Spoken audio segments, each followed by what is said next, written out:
নমস্কার, মৌমিতার হেসেলে আপনাদের সবাইকে স্বাগত। আবার চলে এসেছি একটি নিরামিষ রান্না নিয়ে। রোজ রোজ একই রকম খাওয়া দাওয়া ভালো লাগে না, তাই নিরামিষ রান্না। দই পটল পোস্ত। উপকরণ যা যা লাগছে: পটল, কাজু ভিজিয়ে রেখেছি। এবার নেব পোস্ত নেব 5 চামচ। চামচটা আপনাদের দেখাচ্ছি কীরকম চামচে আমি পোস্তটা নিয়েছি 5 চামচ পোস্ত। এই দেখুন, এরম চামচে 5 চামচ পোস্ত নিয়েছি। ওইটা পেস্ট করে নেব। কাজু আর পোস্ত এই দুটো ভালো করে পেস্ট করে নেব। এবার যেটা করব, পটলটা এরকম করে আমি ছাড়িয়ে রেখেছি। এবার পাশ থেকে আমি একটু একটু করে কেটে দেব। কারণ এরম পটলটা যখন আমরা এরম কেটে দেব, এরম সুন্দর করে একটু একটু করে, তখন কি হবে, যখন আমরা পটলটা ভাজবো তখন আর একটুও ফাটবে না। আর যদি এইভাবেই রেখে দিই তখন কি হবে, পটলটা মাঝে মাঝে ফেটে উঠতে পারে, তাতে তেল ছেটাতে পারে। সেই জন্যই পটলটা এরম করে একটু একটু করে কেটে নেব। দুটো পটল কেটে নিয়েছি, আর একটা কেটে নিয়ে তারপর এগুলোকে সেদ্ধ করতে বসাবো। ধোয়ার পর সবগুলো হয়ে গেছে। এইবার যাচ্ছি, একটা প্যান বসিয়ে নিয়েছি, তার মাঝখানেই দিয়ে দিচ্ছি এবার লবণ আর একটু হলুদ। এইটা দিয়েই একটু সেদ্ধ করে নেব। সেদ্ধ করে নেওয়ার পর যেটা করব সেটা হলো, টক দই নিয়ে নিয়েছি এখানে 3 থেকে 4 চামচ মতো, নিয়ে পোস্ত, টক দই আর কাজু 3টে পেস্ট করে নেব। এখানে কড়াইটা গরম করতে দিয়েছি, কড়াইটা গরম হোক।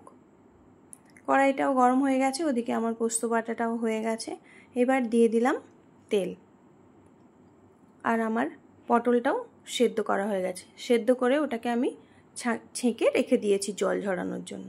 এবার তেল গরম হয়ে গেলেই তার উপর দিয়ে দিলাম কালো জিরে আর কাঁচা লঙ্কা, আর জল ঝরানো পটলগুলো জল ঝরানোর পর সুন্দর করে দিয়ে বেশ কিছু সময় ধরে ভাজবেন। এমনভাবেই সেদ্ধটা হয়েছে, যেটাতে খুব বেশি সেদ্ধ হয়নি। এবার নাড়তে নাড়তেই আবার একটু মশলা অ্যাড করে দিলাম, হলুদ গুঁড়ো আর একটু লবণ আর লঙ্কার গুঁড়ো দিয়ে বারবার করে চা পাকা দিয়ে ভেজে পোস্ত বাটাটা পুরো ঢেলে দিলাম। এটা দিয়ে কিন্তু সবসময় নাড়াতে থাকবেন, কারণ এতে কাজু দেওয়া আছে, এটা তলায় লেগে যাবে। এটা দিয়ে বারবার নাড়িয়ে নাড়িয়ে যখনই দেখবেন কাজুর থেকে তেলগুলো পুরো ছেড়ে আলাদা হয়ে গেছে, তখনই এবার দিয়ে দেব জল। আমি ওই মিক্সির বাটি ধোয়াই জলটা দিয়ে দিলাম, কারণ ওর মধ্যেই টক দই, পোস্ত, কাজু সবই লেগেছিল, তাই ওইটারই ধুয়ে দিয়ে দিলাম। এবার চাপা দিয়ে আরও কিছু সময় 2-1 বার চাপা দিয়ে করব। আমার হয়ে গেছে। একবার মিনিট 5 মতো ঢাকা দিয়ে রেখেছিলাম, তারপর খুলে দেখছি যে এখনও অনেকটা জল আছে, আর একটু পটলটা সেদ্ধ হবে, তাই দিয়ে দিলাম অল্প একটু লবণটা দিয়ে আর একটু দিয়ে দিলাম চিনি। লবণ আর চিনিটা দিয়ে আবার হালকা হাতে একটু নাড়িয়ে দেবেন, তারপরেই আবার একটু সময় ঢাকা দিয়ে রাখলেই হয়ে যাবে আমাদের পটল পোস্তটা একদমই রেডি। একটু সময় ঢাকা দিয়ে রাখবো, তারপরেই দেখব হয়ে গেছে। ঢাকা দিয়ে কিছু সময় পরে আবার খুলে দেখাচ্ছি, দেখুন কীরকম হয়েছে। জলটা পুরো শুকিয়ে গেছে সুন্দরভাবে, আর তেলটা পুরো ছেড়ে বেরিয়ে এসছে। আপনারা লবণটা সবসময় একটু দেখে দেবেন। আমার কোনো কিছুই আর দিতে লাগেনি, সব কিছু মোটামুটি ঠিক ছিল। সার্ভ করে দেখাচ্ছি, দেখুন কীরকম হয়েছে। আপনারাও বাড়িতে বানিয়ে এটা খাবেন, আর যদি ভালো লাগে তাহলে আমার চ্যানেলটাকে একটু সাবস্ক্রাইব আর একটা লাইক আর একটা কমেন্ট করে জানাবেন।